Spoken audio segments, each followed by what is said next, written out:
an armored vehicle ramming the entrance of Bolivia's presidential palace on Wednesday, clearing the way for troops to storm in what the government has called an attempted coup.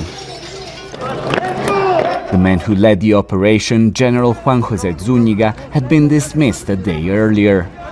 Outside the palace, he cited growing anger about Bolivia's economic slump and rising poverty. The armed forces intend to restructure democracy to make it a true democracy, not one run by the same few people for 30 or 40 years. Inside, President Luis Arce could be seen confronting Zuniga. He also urged Bolivians to come out in defense of democracy.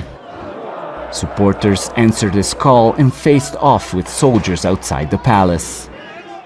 They wanted to surprise us and the Bolivian people. We have reacted, and the people have mobilized against this attempted coup.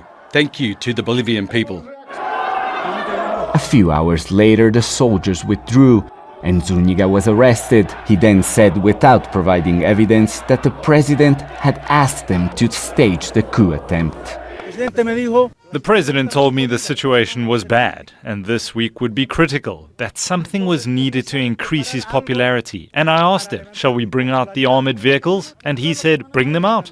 President Arce is facing several challenges. Bolivia is in the middle of one of the worst economic crises in its history. GDP growth is at its lowest level in 2 decades. Inflation and unemployment rates are rising, and the central bank is running out of foreign currency.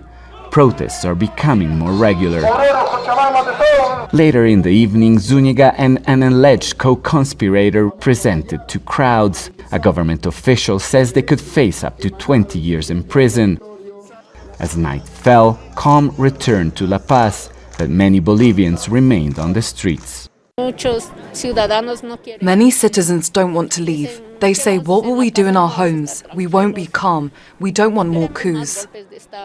Leaders from Brazil, Mexico and here in Colombia have expressed alarm and denounced what they consider an attack on democracy. And although President Arce declared the situation under control, it doesn't take away the reality of a country deeply divided and on the edge of possible explosion.